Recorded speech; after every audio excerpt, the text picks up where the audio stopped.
तो मुझे लगता है कि ये इसी में कहीं समाधान न कर ले कि भाई हम माँ को बहुत मानते, आपको अपने को मानना होगा, अपने को मानना होगा और अपने को ऊंचा करना होगा। ये नया जमाना आया है एक उसी तरह का, जैसे मैं कहती हूँ, अभी मैंने बॉम्बे में बताया कि बोधिसत्व का है, उसमें जो आप बुद्ध हो गए, आपको बोध हो गया, आपको पता हो गया कि क्या है सत्य। अब इस सत्य के लिए आपको एक दीप जैसे प्रज्वलित कर दिया गया, अब उस दीप को आपको हजारों दीपों को जलाना है, ये बोधिसत्व।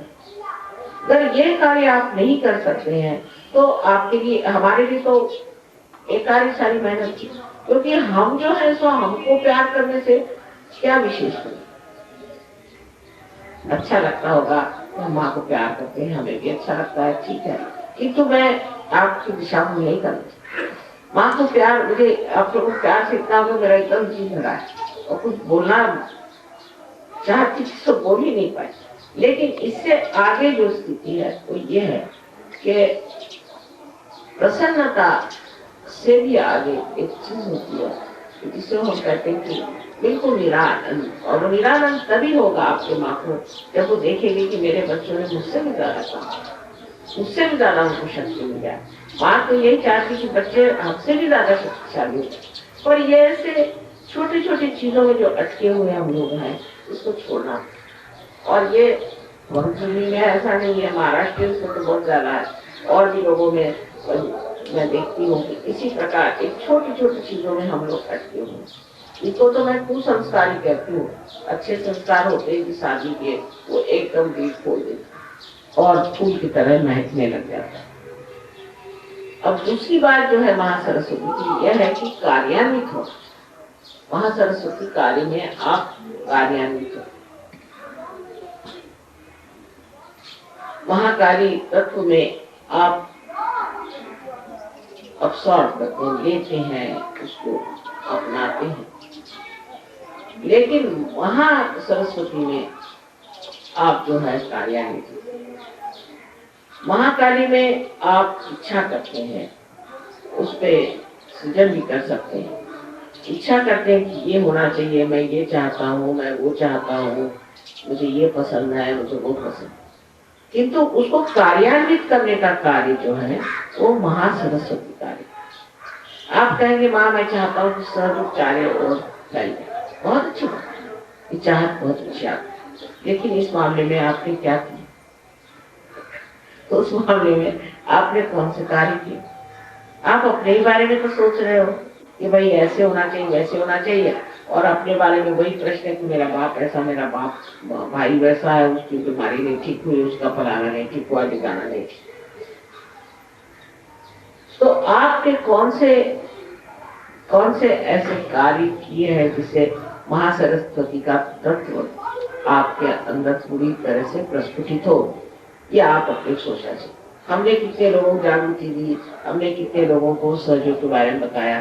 मुझे बड़ी खुशी हुई जब उन्होंने बताया कि यहाँ के जो बहुत से युवा शक्ति के लोग हैं उन्होंने बड़े पोस्टर्स लगाए, रात रात भर मेहनत की, सुन के मैं बहुत खुश। और अभी एक साहब आए थे, बड़े भारी जर्नलिस्ट, वो कह रहे साहब मुझे तो बड़ा इसका प्रभाव पड़ा मेरे ऊपर कि मैंने देखा कि बहुत से जवान लड़के ट्रेन में मेरे साथ रात को 1:30 बजे सफर कर रहे थे, और हर स्टेशन पे कुछ लोग उतर जाते थे और फिर अगले स्टेशन पे कुछ लोग उतर जाते थे, बड़े शांत। मैंने कहा तुम लोग कर क्या रहे हो? पहले माँ के पोस्टर्स लगा। पहले मैंने ऐसे लड़के देखे नहीं आज तक, इतने अच्छे जवान पढ़े लिखे लड़के इतने शांतिपूर्वक कार्य कर रहे थे, और उनके साथ कुछ लड़कियां भी थी, बड़े ही पवित्र भाव से सब बैठे थे। तो मैंने फिर पूछा सर जो के बारे में, और मैं तो बहुत ही उससे प्रभावित। तो कार्यान्वित होना मतलब है कि जो हमारी इच्छाएं हैं उसके लिए हमें कार्य करना,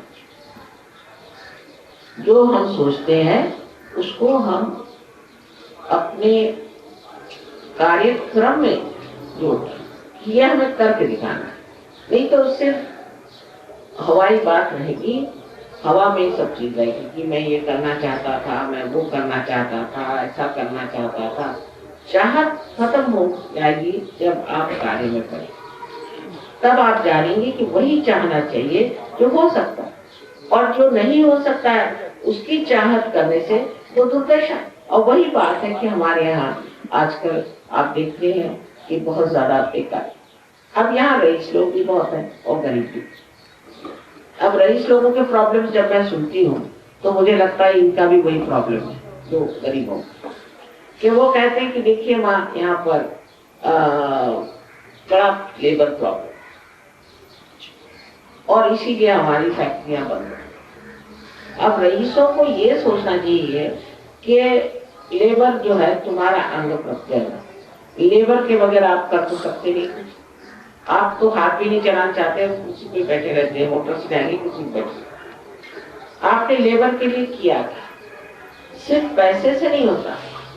उन लोगों ने भी झंडा उठाया, आपने पैसा दे दिया, फिर वो झंडा उठा कर चले आए, फिर आप पैसा दे दिया, उसका कोई अंत नहीं। उनके समाधान के प्रति आप कार्यरत हुए, पहले पता लगाइए। जैसे अभी बॉम्बे में था तो एक साहब ने आके कहा, मैंने कहा तुम मराठियों से काम लेना है ना, पहले गणपति का मंदिर बनाओ। दिवाली के घर सबके घर में जाकर के उनको कुछ दो, दिवाली में हम दिया जाए, पहले उनकी संस्कृति सीखो। अब यहाँ पर बड़े बड़े इंडस्ट्रियलिस्ट होंगे, उनको यही नहीं मालूम कि इनकी संस्कृति क्या है, इनके संस्कृति में लोग किस चीज को मानते हैं और किस चीज को समझना चाहिए। तो अगर जो यहाँ के रईस लोग हैं या जो लोग बड़ी बड़ी फैक्ट्री चलाते हैं, वो अगर बंगालियों की मनस्थिति को समझे, मैं तो 1 मिनट में पहचान गई। और बड़े इतने हृदय वाले लोग हैं कि आप इनके साथ एक कप चाय पी लीजिए तो वो आपके जन्म जन्म के दोस्त हैं। पर अगर आप अकड़ दिखाइएगा तो आप बड़े दुश्मन हैं। ये बंगालियों की खूबी है। आप क्यों अकड़ दिखाते हैं? उनके साथ रहिए, उनसे बोलिए, उनके प्रश्न पूछिए, तो जानिए। इसको मैं एनलाइटेंड एंटरप्रेन्योर कहती हूं। अब आप एनलाइटेंड हो गए, अब आप सहयोग में आ गए।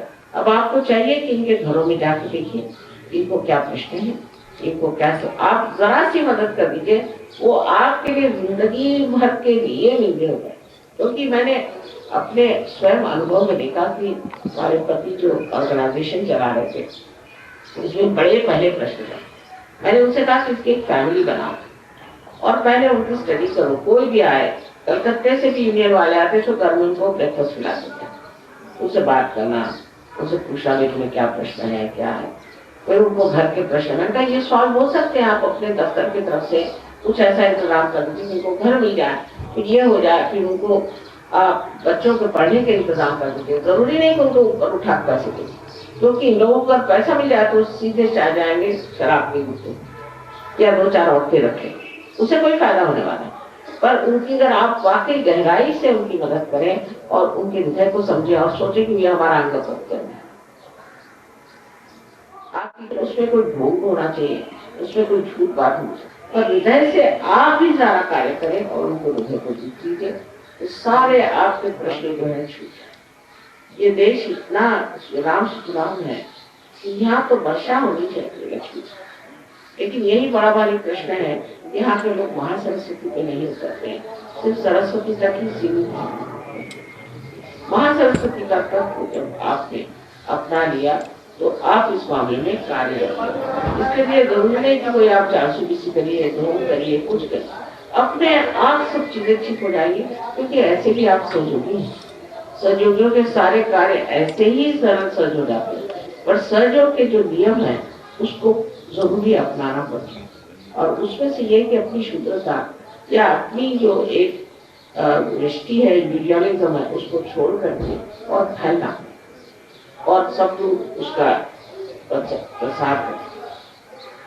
जब तक आप अंदर से उठेंगे नहीं, आप बाह्य में कितना फैलना चाहे फैल नहीं सकते। इसीलिए सहयोग में ध्यान धारना बहुत जरूरी चीज है। ध्यान करना चाहिए। सवेरे 5 मिनट आप उठिए, ऐसा मैं नहीं कहता, पर सवेरे 5 मिनट आप ध्यान करिए, शाम को आप 10 मिनट ध्यान करिए। उसमें ये नहीं कि एक दिन आप चूक गए तो कोई बड़ी गलती हो गई, पर इससे सफाई होती रहेगी और आप आशीर्वाद। उसमें से मैं ये कहती हूँ कि आपका पूरी समय रक्षण होता है, पूरी समय आपका रक्षण होता है, आपको पूरी समय मार्गदर्शन होता है और आपका पूरी समय मनोरंजन होता है। कोई ऐसी चीज नहीं जिसमें मनोरंजन है। मैं कल देख रही थी, सब सहयोगी बैठे थे, आपस में उनकी ठिठुलियां चल रही थी, आपस में जिसको कहते हैं लेग पुलिंग चल रही थी, आपस में हंस रहे थे, खेल रहे थे। बड़ी तबीयत मेरी खुश हो रही थी देख करके। कुछ उसमें किसी को दुख देने की बात नहीं थी, और बस सब विनोद हास्य में, सब आनंद में, पूरी तरह से मनोरंजन। तो जिसमें मनोरंजन हो और इसमें आपकी प्रगति हो, आध्यात्मिक प्रगति हो, और जिससे सारे समाज का, देश का और विश्व का कल्याण हो, ऐसा ये महान कार्य सहयोग का है। तो इसमें आपको कार्यरत होना चाहिए। ऐसे को कहने को सहयोग 55 कंट्रीज पे चला,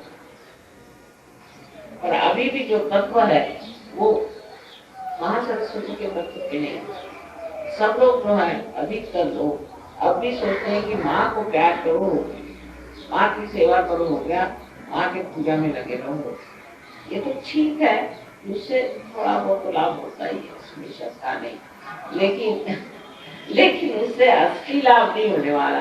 उसमें आपके अंदर आपने कितनी कार्य की ये गाड़ी है वो देखना चाहिए। अब गहराई बहुत हो, समझ लीजिए आप बड़े गहरे भी हो गए, माँ को प्यार करना मान गया, चलो ये भी मान जाओ कि चलो हो गई गहराई, पर वो गहराई का फायदा क्या, जिसमें ऐसे ऐसे गहरे घड़े का क्या फायदा जिसमें कोई पानी नहीं बना, वो ऐसे बेकार ही है।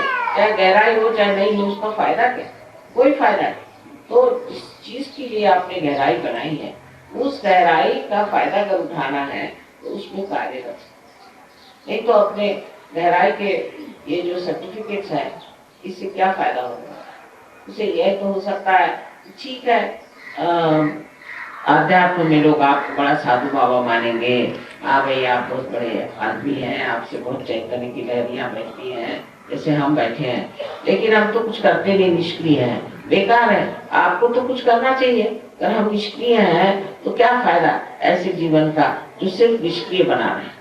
तो इसलिए कोई न कोई कार्य में लगना चाहिए। अब सोचना चाहिए आ गया चक्र पे कि अच्छा माँ ने कहा था तो कौन सी चीज हमें करनी चाहिए। अगर आप निर्विचार में जाएं तो आपको अंदर से ही प्रेरणा आए कि भाई ये तुम कर सकते, ये करो, ये हो सकता है, इसको करो। इसी तरह से सहयोग फैलने वाला। तो यहाँ जो बहुत गहरे लोग हैं, और मुझे इसको देख के बड़ा आनंद भी हुआ कि सब बड़े गहरे लोग, और अब इस गहरेपन को हमें बांटना